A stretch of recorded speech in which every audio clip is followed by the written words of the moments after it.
بسم اللہ الرحمن الرحیم. ناظرین السلام علیکم. میں ہوں آپ کا میزبان صابر شاکر وفاقی دارالحکومت اسلام آباد سے کچھ تازہ ترین اطلاعات اور خبریں آپ سے شیئر کرتے ہیں. میں نے ایک انتہائی سینئر میرے ٹیچر ہیں، اساتذہ، اور ان سے میں نے پوچھا کہ یہ جو کچھ ہو رہا ہے 17-18 مہینوں سے پاکستان میں غدر مچا ہوا ہے، یہ کب اس کو ختم کب ہونا ہے؟ تو انہوں نے مجھے بتایا کہ یہ چیزیں میرے اور آپ کے قد سے بہت اوپر کی ہیں، اور اس کا پاکستان کی جو داخلی سیاست ہے اس کا تعلق صرف داخلی سیاست سے نہیں ہے، بلکہ پاکستان کی داخلی سیاست جڑی ہوئی ہے ایکسٹرنل پالیٹکس اور ایکسٹرنل پلیئرز کے درمیان. جو کچھ اس وقت چل رہا ہے، انٹرنیشنل پلیئرز کے درمیان جو کچھ چل رہا ہے، اس کے اثرات پاکستان میں دیکھے جا سکتے ہیں. اس لیے انہوں نے کہا کہ بڑا پھونک پھونک کر قدم رکھیے گا، اور اگلا ایک سال سے 2 سال تک بڑے امپورٹنٹ ہیں. اسی لیے پاکستان میں جو انتخابات ہیں وہ فی الوقت نظر نہیں آ رہے، اور جب تک کہ الیکشن ہو نہ جائیں اس وقت تک یہ تسلیم کرنا بہت مشکل ہوگا کہ یہ واقعی الیکشن ہو گئے ہیں. اور یہ ایٹ 11 بھی کینسل ہو سکتے ہیں، یہ شیڈول آنے کے بعد بھی پوسٹ پون ہو سکتے ہیں، کیونکہ اتنی زیادہ تبدیلیاں اگلے ایک سال کے اندر ہونی ہیں، جو کہ بہت بہت بڑی تبدیلیاں ہونی ہیں، اور ان کا تعلق پاکستان سے جڑا ہوا ہے. اور پاکستان ان تبدیلیوں کو، ہوتی ہوئی تبدیلیوں سے لا تعلق نہیں رہ سکتا، اور پاکستان کو بھی اس دھارے میں اپنا جگہ بنانی ہے، اور یا پھر بیک بینچر وہ ہو جائے گا. اس لیے انہوں نے کہا کہ غور سے، احتیاط سے جو کچھ بھی آپ اپنی جرنلزم کو احتیاط سے قدم قدم پہ سوچ کے قدم اٹھانا ہے.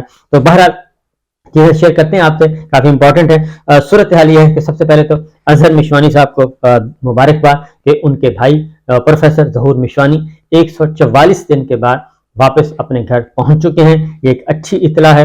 میں پھر کہوں گا کہ تمام جتنے بھی سیاسی قیدی ہیں ان سب کو رہا کر دینا چاہیے.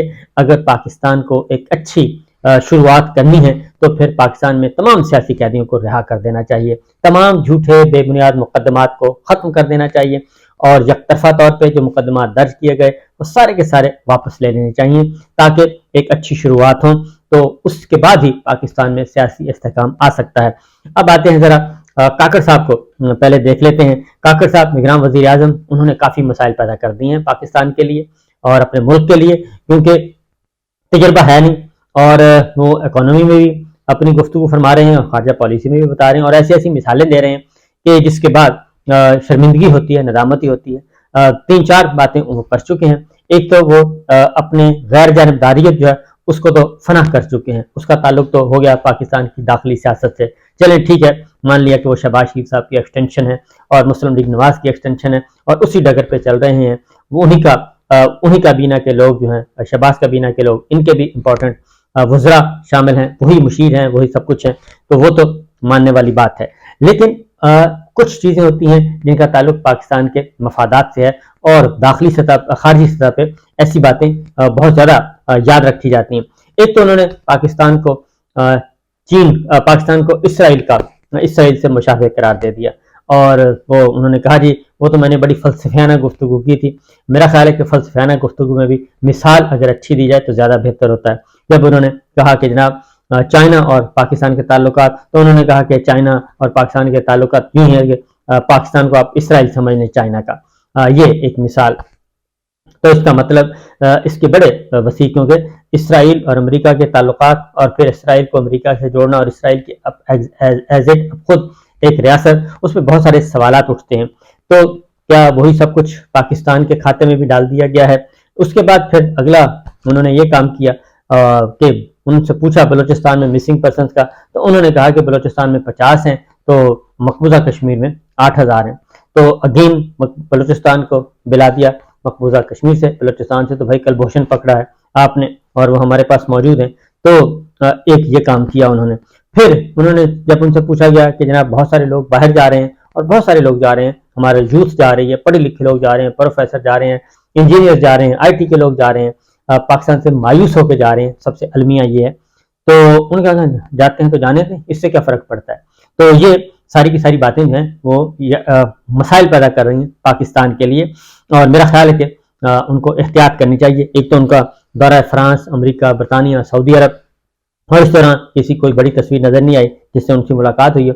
تو اب سوائے سیلفیوں کے، تو اب ابوذر سلمان ہیں، بیرسٹر ہیں انہوں نے درخواست دے دی ہے اور معلومات فراہم کہا ہے جی ہمیں انفارمیشن دی جائیں کہ کاکڑ صاحب کے دورہ 4 ملکی پہ کتنا خرچہ ہوا اور اس سے حاصل وصول کیا ہوا اور کیا یہ دورہ سرکاری تھا، نجی تھا، کیا تھا، اور اخراجات بتائے جائیں۔ تو میرا خیال ہے ان کو آسانی سے یہ اخراجات نہیں ملیں گے۔ اس کی وجہ یہ ہے کہ یہ تو بے شمار اخراجات ہوئے اس وزٹ میں اور بہت کئی دنوں تک یہ وزٹ جاری رہا۔ بہرحال اب آتے ہیں صورتحال کی طرف، کیونکہ عمران خان صاحب کو جی جیل میں رکھنا مقصود ہے اور بار بار یہ کہا جا رہا ہے اور یہ کنوے کیا جا رہا ہے مختلف میٹنگز میں، مختلف بند کمروں میں اور کھلے حال میں بھی کہ عمران خان صاحب کو آپ فی الحال بھول جائیں اور وہ 2 سال اندر ہی ہیں، 2 سال 3 سال وہ اندر ہی رہیں گے اور انہوں نے باہر نہیں آنا، ان کو باہر نہیں آنے دینا۔ تو یعنی کہ پہلے سے فیصلہ کر لیا گیا ہے اور اس کے بعد یہ جو کچھ بھی ایک مقدمات درج ہو رہے ہیں، ٹرائل ہو رہا ہے، چالان سبمٹ ہو رہا ہے، وکلا بحث کر رہے ہیں، یہ سارے کا سارا وہ کہتے ہیں ایک دکھاوے کی چیز ہے اور یہ روٹین کی چیزیں یہ ہوتی رہیں گی، لیکن جو ڈیسیژن ہو چکا ہے پہلے سے وہ یہ ہے کہ خان صاحب نے اندر رہنا ہے۔ اب آخر کیا وجہ ہے، ایسے کیا ہونے والا ہے، کیا کچھ ہونے والا ہے؟ یہ ایک خبر میری نظر سے گزری، وہ میں آپ کے ساتھ شیئر کرتا ہوں۔ تو اس کے بعد پھر کیونکہ آج کل ہمارا بہت زیادہ نواز شریف صاحب جو ہیں وہ ابھی تک پاکستان تو نہیں پہنچ سکے، لیکن وہ یو اے ای میں بھی ان کے کافی ڈیرے رہے۔ یو اے ای سے وہ سعودی عرب گئے، سعودی عرب سے واپس یو اے ای، اور یو اے ای سے واپس وہاں سے اڑے ایک یورپ کے یورپین ملک میں گئے اور وہاں پہ کچھ ان کی ملاقاتیں ہوئیں اور وہاں سے پھر واپس لندن آئے اور اب پھر جو ہے ایک طرف تو ان کا اسٹیبلشمنٹ کے ساتھ معاملہ چل رہا ہے، وہ تو اپنی جگہ پہ موجود ہے، معافیاں تلافیاں ہو رہی ہیں، سب کچھ ہو رہا ہے، لیکن اب وہ پھر جائیں گے یو اے ای اور سعودی عرب جائیں گے، سعودی عرب سے یو اے ای جائیں گے اور یو اے ای میں ان کا قیام ہے تقریباً 3-4 دن کا، اور اس کے بعد پھر انہوں نے 21 اکتوبر کو پاکستان آنے یا نہ آنے کا فیصلہ کرنا ہے، کیونکہ ابھی یہ وزٹ ہونا ہے لندن سے وہ سعودی عرب اور سعودی عرب سے یو اے ای۔ یہ آخر کیا وجہ ہے، کیوں اس طرح کی گفتگویں اور اس طرح کے معاملات ہو رہے ہیں؟ ایک خبر آپ سے شیئر کر لیتا ہوں، ابھی میری نظر سے گزری۔ امریکی حکومت کے ترجمان جان کربی انہوں نے ایک سوال کا جواب دیا۔ انہوں نے کہا کہ سعودی عرب اور اسرائیل تاریخی معاہدے کی جانب بڑھ رہے ہیں، یہ امریکہ کی طرف سے کہا گیا ہے، اور انہوں نے کہا کہ میرے خیال میں فری کین نے ایک بنیادی فریم ورک تیار کر لیا ہے، اور امریکہ نے یہ بھی کہا ہے کہ اسرائیل اور سعودی عرب دہائیوں کی دشمنی کے بعد تعلقات کو معمول پر لانے کے لیے امریکی ثالثوں میں ایک تاریخی معاہدہ طے کرنے کی جانب بڑھ رہے ہیں۔ اور اے ایف پی کی رپورٹ کے مطابق امریکی صدر جو بائیڈن سعودی عرب کی جانب سے اسرائیل کو تسلیم کرنے کے نتیجے میں مشرق وسطی کو تبدیل کرنے اور انتخابی سال کے پیش نظر سفارتی فتح حاصل کرنے کی امید کر رہے ہیں۔ اور قومی سلامتی کے ترجمان جان کربی نے صحافیوں کو بتایا کہ میرے خیال میں فری کین نے ایک بنیادی فریم ورک تیار کر لیا ہے جس پر ہم سب آگے بڑھ سکیں، تاہم یہ ناگزیر ہے کہ تمام پیچیدہ نوعیت کے معاملات کی طرح ہر فریق کو کچھ نہ کچھ کرنا پڑے گا اور ہر ایک کو کچھ چیزوں پر سمجھوتا کرنا پڑے گا۔ متحدہ عرب امارات، بحرین اور مراکش کے اسرائیل کے ساتھ معاہدوں کے بعد امریکہ نے اپنے دونوں اتحادیوں اسرائیل اور سعودی عرب پر زور دیا ہے کہ وہ بھی اپنے سفارتی تعلقات معمول پر لائیں۔ سعودی ولی عہد شہزادہ محمد بن سلمان نے حال ہی میں کہا ہے کہ دونوں ممالک نزدیک آ رہے ہیں۔ اسرائیلی وزیر اعظم بنجمن نیتن یاہو نے بھی اسی طرح کا بیان دیا۔ سعودی عرب اسرائیل کے ساتھ تعلقات معمول پر لانے کے بدلے میں امریکہ سے مبینہ طور پر ایک معاہدے سمیت سلامتی کی ضمانتیں مانگ رہا ہے۔ سعودی عرب اسرائیل کے ساتھ تعلقات معمول پر لانے کے بدلے میں امریکہ سے مبینہ طور پر ایک معاہدے سمیت سلامتی کی ضمانتیں مانگ رہا ہے، لیکن فلسطینیوں نے خبردار کیا ہے کہ کسی بھی معاہدے میں ان کو مد نظر رکھا جانا چاہیے۔ ان کا کہنا ہے کہ وہ ریاستی حل کے بغیر مشرق وسطی میں امن قائم نہیں ہو سکتا۔ اب یہ وہ خبر ہے جو کہ بہت ہمارا پیچھا کر رہی ہے، اور میں اس بارے میں یہ کہتا ہوں کہ یہ کیونکہ جناب باجوہ صاحب 6 سال ان کے جو تھے، ان کی خارجہ پالیسی، ان کی خواہش، ان کی وش یہی تھی کہ اسرائیل کو تسلیم کیا جانا چاہیے اور ہمیں آگے بڑھنا چاہیے اور آؤٹ آف دا باکس جا کے سلوشن کرنا چاہیے، اور کشمیر کے بارے میں بھی وہ یہی کہتے تھے، انڈیا کے ساتھ تعلقات کے معاملے میں بھی۔ تو جبکہ عمران خان صاحب بالکل اس کے اپوزٹ، اور وہ بڑے وہ